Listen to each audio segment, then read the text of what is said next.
नमस्कार बच्चों, आपका हमारे YouTube channel teach in Hindi में स्वागत है। आज हम इस वीडियो में कक्षा 12वीं के हिंदी विषय के मॉडल पेपर फर्स्ट की तैयारी करने वाले हैं, जिसमें आज आप सीखेंगे कि CGBSE के द्वारा 2021 के बोर्ड एग्जाम में किस तरह के क्वेश्चन पूछे जाएंगे, कौन से क्वेश्चन कितने मार्क्स के होंगे और क्वेश्चन के आंसर लिखने की शब्द सीमा कितनी होगी। अगर आपको बोर्ड एग्जाम की तैयारी अच्छे से करनी है तो इस वीडियो को बिना स्किप किए अंत तक देखिएगा। अगर आपने हमारे चैनल टीच इन हिंदी को सब्सक्राइब नहीं किया है तो तुरंत ही सब्सक्राइब जरूर कर लें। यदि आपको क्वेश्चन पेपर में दिए गए प्रश्नों की उत्तर की तैयारी अच्छे से करनी है तो सभी प्रश्नों के लिंक डिस्क्रिप्शन बॉक्स में दिए गए हैं। आप लिंक पर क्लिक करके सभी प्रश्नों को समझकर अपने बोर्ड एग्जाम की तैयारी अच्छे से कर सकते हैं। अब हम देखते हैं मॉडल पेपर सेट 1 विषय हिंदी कक्षा 12वीं। इसका समय है 3 घंटे का और इसका पूर्णांक है 80। इस प्रश्न पत्र में आपको 3 खंड मिलेंगे, खंड क, ख और ग, जिसमें सबसे पहले हम खंड का देखेंगे, जिसमें है प्रश्न 1, निम्नलिखित गद्यांश को पढ़कर प्रश्नों के उत्तर दीजिए। ये इसका कुल अंक 12 है, जिसमें आपके 2 प्रश्न 1-1 नंबर के रहेंगे और बाकी के जो 5 प्रश्न हैं वो 2-2 नंबर के रहेंगे। तो इसके गद्यांश को आप अच्छे से पढ़ लेंगे और नीचे दिए गए इसमें प्रश्न हैं उनके उत्तरों को मैं आपको बता रही हूँ, जिसमें आपका सबसे पहला इसमें प्रश्न है, उपर्युक्त गद्यांश के लिए एक उपयुक्त शीर्षक दीजिए। तो इसका उत्तर है शिक्षा प्रणाली और असमानता। इसमें दूसरा प्रश्न है, नई अंतर्राष्ट्रीय व्यवस्था कब सपना मात्र रह जाएगी। तो इसमें है, नई अंतर्राष्ट्रीय व्यवस्था तब सपना मात्र रह जाएगी जब तक शैक्षिक नीतियों को मूलभूत संरचना परिवर्तन का अभिन्न अंग नहीं बना दिया जाएगा। फिर तीसरा प्रश्न है, शिक्षा के क्षेत्र में भाग्यवादी विचार क्या प्रचारित करते हैं।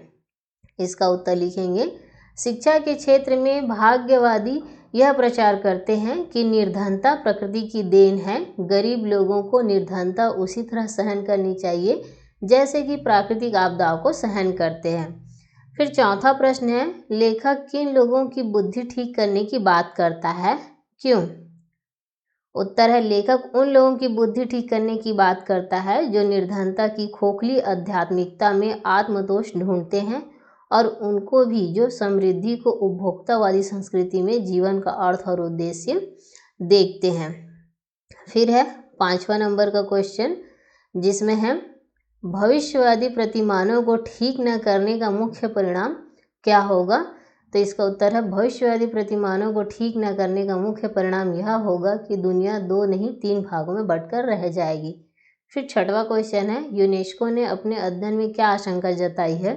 इसका उत्तर है, यूनेस्को ने आशंका जताई है कि सबसे नीचे प्राथमिक शिक्षा और वंशगत कार्य तथा निर्वाह मूलक श्रम वाले देश होंगे, बीच में व्यावसायिक शिक्षा सहित माध्यमिक शिक्षा के स्तर तक के कुछ साधारण छटाई सफाई करने वाले देश होंगे तथा सबसे ऊपर वे देश होंगे जहां हर व्यक्ति स्नातक होगा तथा विशाल का वैज्ञानिक प्रौद्योगिकी आधार वाले शोध मूलक उद्योगों में कार्य कर रहा होगा। इसका अंतिम क्वेश्चन है, आधुनिक युग की त्रासदी किसे कहा गया है, क्यों। तो इसका उत्तर आप लिखेंगे, आधुनिक युग की त्रासदी यह है कि तीसरी दुनिया भी तीसरी व चौथी दुनिया में बट रही है क्योंकि शिक्षा प्रणाली को वो अपना नहीं रहे हैं। तो इस तरह से ये जो एक गद्यांश है वो अपठित गद्यांश है, ये आपके पुस्तक से बाहर से आएगा। उसी तरह से दूसरा प्रश्न है, निम्नलिखित काव्यांश को पढ़कर प्रश्नों के उत्तर दीजिए। ये भी आपके पुस्तक से बाहर का ही रहेगा, अपठित काव्यांश है ये। इसमें कुल 4 प्रश्न रहेंगे और हर एक प्रश्न 1-1 अंक का होगा। तो इसमें हम काव्यांश को अच्छे से पढ़ लेंगे। इसमें जो प्रश्न दिए हैं उसका उत्तर मैं बता देती हूँ। पहला है, मार्ग की रुकावटों को कौन तोड़ता है और कैसे। मार्ग की रुकावटों को वीर तोड़ता है, वे अपने उत्साह, संघर्ष, सहनशीलता व वीरता से पथ की बाधाओं को दूर करते हैं। दूसरा है, नवयुवक प्रगति के नाम को कैसे सार्थक करते हैं। तो इसका उत्तर लिखेंगे, नवयुवक प्रगति के नाम को दुर्गम रास्तों पर चलकर सार्थक करते हैं। फिर तीसरा है, विगत युग के पतझड़ से क्या आशय है? इसका आशय यह है कि पिछले कुछ समय से देश में कोई उल्लेखनीय कार्य नहीं हो पा रहा है। फिर चौथा क्वेश्चन है, कवि देश के नवयुवकों का आह्वान क्यों कर रहा है? इसका उत्तर लिखेंगे, कवि देश के नवयुवकों का आह्वान इसलिए कर रहा है क्योंकि उनमें नए कार्य करने की उत्साह व क्षमता है, वे नए इतिहास को लिख सकते हैं, उन्हें देश में नया उत्साह जगाना है। तो आप इसमें एक चीज़ ध्यान रखेंगे, जो एक अंक के प्रश्न के उत्तर है उसे आपको लगभग 15 से 20 शब्दों में लिखना है, और जितने 2 अंक वाले आपको प्रश्न मिलेंगे उसके उत्तर को लगभग आपको 30 से 40 शब्दों में लिखना है। अब हम चलते हैं खंड खा। तो इसमें है प्रश्न 3, निम्नलिखित में से किसी एक विषय पर लगभग 150 शब्दों में रचनात्मक लेख लिखिए।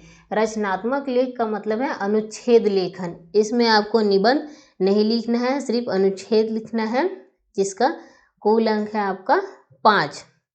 इसमें है बिन पानी सब सून, दूसरा है हमारा देश भारत और उसके प्रति कर्तव्य, तीसरा है साइबर अपराध का आतंक, और चौथा है विद्यार्थी और राजनीति। इसमें आपको निबंध की तरह प्रस्तावना या निष्कर्ष उपसंहार लिखने की ज़रूरत नहीं है। इसमें जो टॉपिक दिया गया है उसी टॉपिक से रिलेटेड उन्हीं शब्दों को ही लिख के आपको कम से कम 150 शब्दों में एक अनुच्छेद लेखन करना है। फिर है प्रश्न चौथा, सार्वजनिक स्थानों पर धूम्रपान निषेध नियम के उल्लंघन को लेकर अपने राज्य के पर्यावरण मंत्री को पत्र लिखना है, अथवा किसी दैनिक समाचार पत्र के संपादक को पत्र लिखिए जिसमें जगह जगह आवारा घूमने वाले पशुओं की समस्या की ओर जनता व संबंध अधिकारियों का ध्यान खींचा गया हो। तो आपको यहाँ पे 2 पत्र लेखन है, जिसमें से कोई भी एक लिखना है, जिसका कुल अंक 5 है। आप यहाँ पहला अंक है जिसके पास आप लिखोगे, तीसरा में जो कारण है, और 3 अंक जो है वो कारण लिखोगे उसमें है, और लास्ट का 1 अंक आपके निवेदन के लिए। कुल मिला के आपका 5 अंक का है। फिर इसी में है प्रश्न आपका 5वां, निम्नलिखित प्रश्नों के संक्षिप्त उत्तर लिखिए। इसमें आपके 4 प्रश्न हैं और हर एक प्रश्न पे 1-1 अंक है, और ये आपके जनसंचार माध्यम वाले चैप्टर का है, जिसमें पहला है पत्रकारिता से आप क्या समझते हैं, दूसरा है डेडलाइन का क्या आशय है, तीसरा है भारत में रेडियो का आविष्कार किस प्रकार हुआ, और चौथा है प्रिंट माध्यम किसे कहते हैं। प्रश्न 6 है बड़े शहरों के जीवन की चुनौतियां विषय पर एक आलेख लिखिए। ये एक आलेख लिखना है जिसमें कुल अंक 3 है।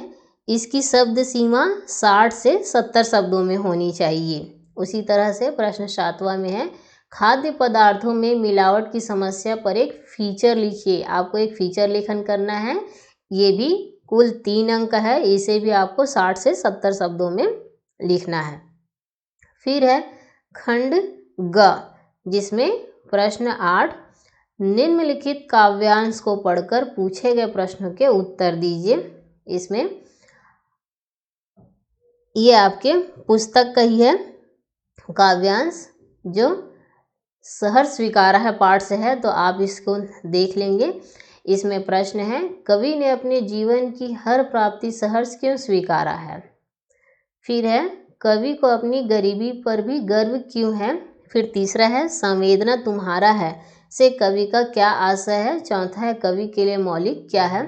तो इसमें आपको 3 प्रश्नों के उत्तर लिखने हैं और हर प्रश्न 2 अंक के हैं, कुल मिला के 6। और इसी में आपके अथवा में दूसरी कविता है, जो कविता दिन जल्दी जल्दी ढलता है से है, इसे आप पुस्तक से देख लेंगे। इसमें प्रश्न है काव्यांश में ममता की शक्ति किस प्रकार उजागर हुई है। दूसरा है बच्चे नीड़ों में से क्यों झांक रहे होंगे। तीसरा चिड़ियों के परों में आई चंचलता का क्या कारण है।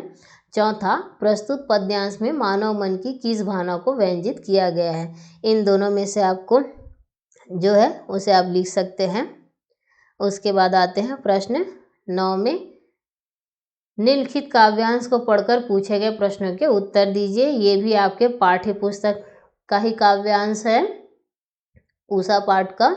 इसमें आपके 2 प्रश्न हैं और हर प्रश्न पे 2 अंक निर्धारित है। कुल मिला के आपका ये 4 अंक का है। पहला प्रश्न है, प्रस्तुत पद्यांश में बिंब प्रधान पर प्रकाश डालिए। दूसरा है, उपर्युक्त काव्यांश में किन अलंकारों का प्रयोग हुआ है। अगर आप इस पद्यांश या पाठ को अच्छे समझना चाहते हैं, इसके प्रश्नों के उत्तर की तैयारी करना चाहते हैं, तो हमारे चैनल टीच इन हिंदी के डिस्क्रिप्शन बॉक्स में इसके सारे प्रश्न के उत्तर आपको मिल जाएंगे। अब इसमें अथवा में भी आपके पाठ्य पुस्तक का है, इसे आप देख लेंगे। इसका प्रश्न है, इस काव्यांश का भाव सौंदर्य प्रकट कीजिए। और दूसरा है, इस काव्यांश के शिल्पगत सौंदर्य पर प्रकाश डालिए। इसमें आपको भाव सौंदर्य से स्पष्ट इसका उत्तर लिखना है। उसके बाद है प्रश्न 10, निम्नलिखित प्रश्नों में से किन्हीं 2 प्रश्नों के उत्तर देना है। 2 प्रश्न का उत्तर देना है जो 3-3 अंक का है, कुल मिला के 6 अंक का है। जिसमें पहला प्रश्न है, दिन जल्दी जल्दी ढलता है, कविता के आधार पर स्पष्ट कीजिए कि कवि के कदमों में शिथिलता और हृदय में विहलता का क्या कारण है। दूसरा प्रश्न है, पतंगों के साथ साथ वे भी उड़ रहे हैं, बच्चों का उड़ान से कैसा संबंध बनता है। तीसरा है, उषा कविता में भोर की तुलना किससे की गई है और क्यों। फिर है प्रश्न 11, निम्नलिखित गद्यांश को पढ़कर नीचे लिखे प्रश्नों के उत्तर दीजिए। इसमें से आपको कोई 3 प्रश्नों के उत्तर देना है जो 2-2 अंक के हैं, कुल मिला के ये 6 अंक के हैं। तो ये जो गद्यांश है ये भी आपके पाठ्य पुस्तक से है, बाजार दर्शन। इसको आप वहाँ से पाठ्य पुस्तक से भी अच्छे से देख सकते हैं। अब इसमें प्रश्न है, पहला प्रश्न है, बाजार के जादू का क्या अर्थ है। दूसरा है, जादू उतरने पर क्या पता चलता है। तीसरा है, बाजार के जादू की तुलना लेखक ने किससे की है। और चौथा है, फैंसी चीज़ों के विषय में लेखक का क्या मानना है। अब इसमें दूसरा अथवा में दूसरा जो गद्यांश दिया हुआ है वो नमक पाठ का है, इसे आप देख लेंगे। इसका प्रश्न मैं आपको बता रही हूँ। साफिया के दोस्त ने किसे हिंदुस्तानी पाकिस्तानी की एकता का मेवा कहा था। दूसरा है, साफिया किस कारण द्वंद्व में थी। तीसरा, साफिया ने कहाँ तक जाने का टिकट लिया था। और चौथा, साफिया अपने साथ उपहार में क्या ले जा रही थी। फिर चलते हैं प्रश्न 12 में, निम्नलिखित प्रश्नों के उत्तर दीजिए। इसमें पहला प्रश्न 1 अंक का रहेगा, दूसरा, तीसरा और चौथा 3-3 अंक का रहेगा, कुल ये 10 अंक का है। जिसमें पहला प्रश्न है, दास्ता का क्या अर्थ है। फिर दूसरा है, गगरी फूटी बैल पियासा से लेखक का क्या आशय है। तीसरा है, पहलवान की ढोलक कहानी के आधार पर ग्रामीणों की गरीबी पर टिप्पणी कीजिए। और चौथा है, जीजी ने इंदर सेना पर पानी फेंके जाने को किस तरह सही ठहराया। अब प्रश्न 13, सिल्वर वेडिंग कहानी के आधार पर यशोधर बाबू के चरित्र चित्रण सुधारण लिखिए। ये 4 अंक का प्रश्न है। 4 अंक के प्रश्नों का उत्तर लगभग आपको 80 से 100 शब्दों में लिखना है। इसमें अथवा में दूसरा क्वेश्चन है, जूझ के लेखक के मन में यह विश्वास कब और कैसे जन्मा कि वह भी कविता की रचना कर सकता है। ये आपके भागवितान से है।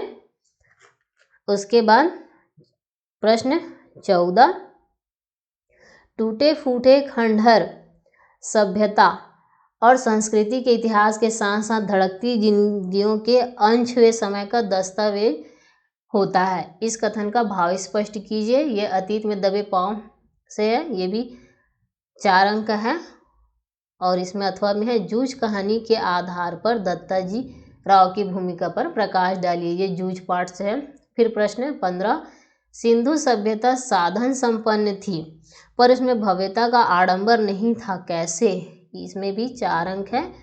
और यशोधर बाबू की पत्नी समय के साथ ढल सकने में सफल होती है लेकिन यशोधर बाबू असफल रहते हैं, ऐसा क्यों। तो ये सारे आपके वितान भाग के हैं।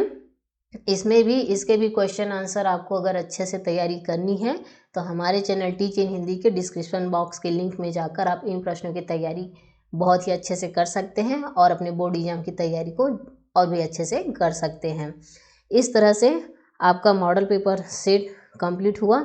अगर आपको मॉडल पेपर में दिए गए प्रश्न अच्छे से समझ में आ गए होंगे कि किस तरह के प्रश्न परीक्षा में आने वाले हैं और उनका उत्तर हमें कैसे लिखना है और कितने शब्दों में लिखना है। तो इस वीडियो को लाइक व अपने क्लासमेट को शेयर जरूर करें और साथ ही हमारे चैनल टीच इन हिंदी को सब्सक्राइब करना ना भूलें। धन्यवाद।